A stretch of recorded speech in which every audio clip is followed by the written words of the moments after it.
Thank you so much, Mandy. It's really great to be in the Zoom comedy room with all these fabulous women and friends tonight. Like a lot of us here, I grew up on the Gold Coast, the promised land of blonde, tanned chicks on sticks. But I was brown-haired, thick-thighed and bookish. Yep, teenage Meg was considered a real prize by the hot surfy guys.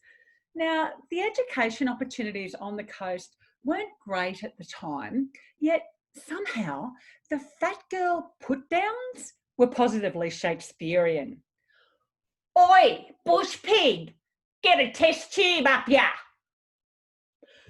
The worst insult though, the one that really stung my young heart, hail damage. Hail damage, but not the good sort that writes off your Holden V8, not the sort you can claim on insurance. It means cellulite, which I doubt that's an actual scientific term for an actual medical part of the human body. It's probably just bullshit beauty standards, constantly inventing new ways to shame us. But I didn't mind though, because to treat cellulite, they invented a special electric massager. It looks kind of like a curry comb, a brush you'd use on a horse, you know, an oval disc with fleshy nubs and held tight with an elastic strap around the back. And you were meant to use it with this special lotion that came with it, like coconut-scented massage oil. Basically, it's a teenage girl's strap-on vibrator.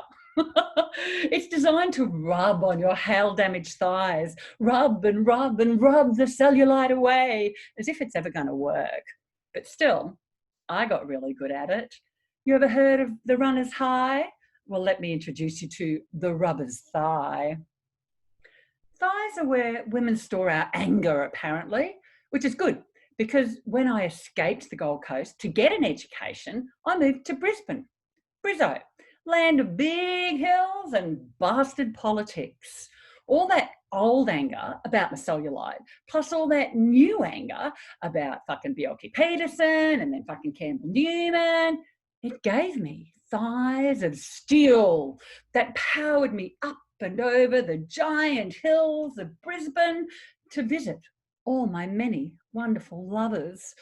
Turns out curvy book nerds are considered pretty hot stuff here in the big smoke. So I don't call it hail damage anymore. I call it fingerprints. My thighs are the scene of the crime, baby, covered in the evidence of all that good rubbing I've enjoyed. But when men are mean to women, I reckon it makes women mean to women, and then we're mean to ourselves, and then we pass it on to the kids. I hate when I blast my teenage sons. They get all my hysterical rage. Haven't you boys got your shoes on yet? Oh, you're never going to get bloody anywhere in this world. I feel so awful yelling things like that. But then I imagine how Gandhi's mum felt. After years of screaming at him to lace up his bloody sandals, he turns out to be a barefooted hero. After I yell at my kids, the wave of shame hits. I'm sorry, Mummy's being such a cunt. I think I've got the perimenopausal depression. And I hate it that my poor sons know enough about the dark side of life to say to me with kindness, yeah, and the patriarchy probably doesn't help either, does it, Mum? Their sympathy and insight, it breaks my heart. I start to wail. I'm in fetal position on the front step and the neighbours have seen the whole damn thing. And chatty old Bob rolls up on his wheelie walker and says, Oh, Meg, can I give you a hand, maybe take your bins out for you? I know he's only trying to help, but I lose it. I can put my own damn bins out, Bob. I am a strong, independent woman. Actually, that reminds me. Boys, put the bloody bins out. Losers. Hey, I'm glad you're all here because I need some relationship advice. You know the way little girls supposedly dream about their perfect wedding their whole lives? I never did much, but apparently it's really a thing. I'm a writer, so I was dreaming of book launches instead of marriages.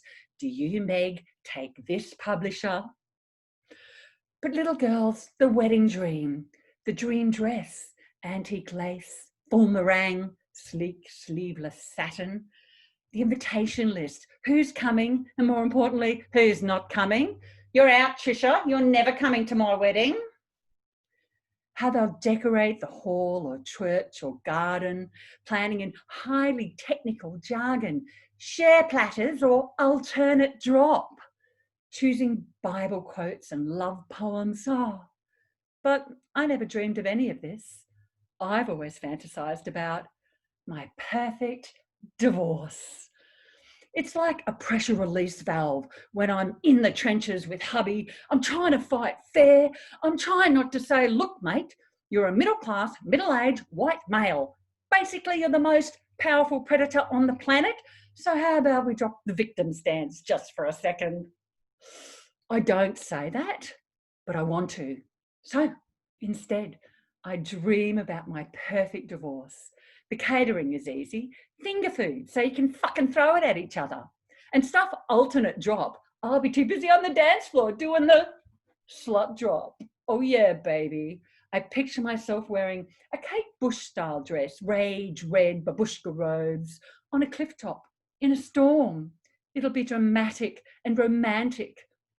Instead of vows, we'll yell quotes from Marquis de Sade and Sappho at each other. All our friends and family will be there, and one by one, we'll give them their crappy gifts back. There's only one problem. The only thing getting in the way of this, my perfect dream divorce, is we never got bloody married. Thank you and good night. Thank you so much, Meg. That was really cool. Well done. It's kind of great. That was really